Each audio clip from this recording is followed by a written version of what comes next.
that we're doing now, we grew up with, basically. For Tim Yancey, producing quality maple and dairy isn't just his job. It's a tradition he became a part of at a young age. When we were younger, I think sugaring was usually our favorite time of year. At that point, it was easier. Obviously, we had less responsibility. We could just do the fun stuff. And we could be outside, we could see the horses, we could be around the guys that were working and helping us and things like that. Since 1844, the Yancey family has kept the tradition alive. Tim's passion for maple production came from his parents, Haskell and Jane, who have produced at the Sugar Bush for 42 years. I enjoy keeping this 180-year tradition alive. It's part of what our family is. My husband Haskell was up here as a toddler helping out. I was involved as long as I can remember.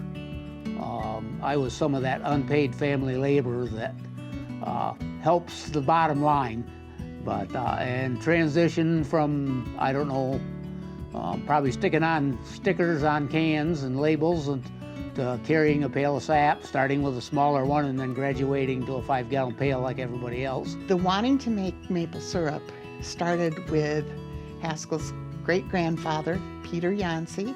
He's the one that came onto this property in 1844 as a 22-year-old. As soon as he found out that you could make maple syrup, they quit cutting any maple trees that were out in the middle of the fields. And today we still have some of those trees out in the middle of our dairy fields that we use for dairy crops that we still have to work around, but that's the way Peter wanted it. Today, Yancey's Sugar Bush taps around 3,300 trees across its land. And while advancements in maple technology have been made, the Yanceys continue to embrace the traditional ways. We still use a few buckets. We still occasionally, or some of the time, gather with a horse team drawing either a wagon or a sleigh. Horses would be towing this through the woods, through all our different sap roads. And basically, guys would take their pail to the tree, empty the bucket into their pail to the wagon, and dump that in the tub there. The majority of our sap is tubing now.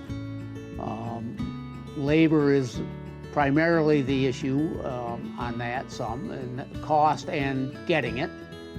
So we still try to do some horses. Our evaporators are both wood-fired open evaporators. One is more modern than the other.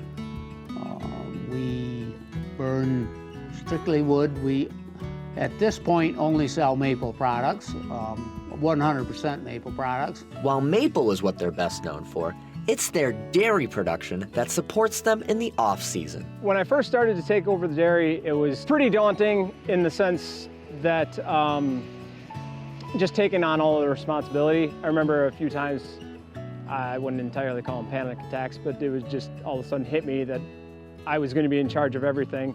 And it was actually kind of refreshing in the sense that once I actually started doing it, it was perfectly natural. One of the things I love is every day I get up and it never feels like I'm going to work. I'm just going to do what I'm supposed to do. The cows need taken care of. I'm the guy to do it, that kind of thing. And you get out there and start by milking the cows, clean things up, and feeding the cows. And there's always new ideas, new things to learn, things that can always be improved as far as trying to make that more efficient or more productive or hopefully more profitable. We're constantly, I guess, all of us asking ourselves how to maintain that balance of keeping our tradition that we all love and or moving it to a more modern setup. We are anticipating that the maple syrup tradition at Yancey Sugar Bush will continue. Our son is planning on continuing to make syrup at this point in his life. And right now, we have 2 granddaughters who live over in Cape Vincent, one of whom loves basketball. And when she was told she had the choice next Saturday of possibly going to another basketball camp or coming up to do sugaring, she said, "We're going to sugaring." So yeah, the girls just love it. We'll see where it goes after Tim. In Croghan for WPBS Weekly, I'm Luke Smith.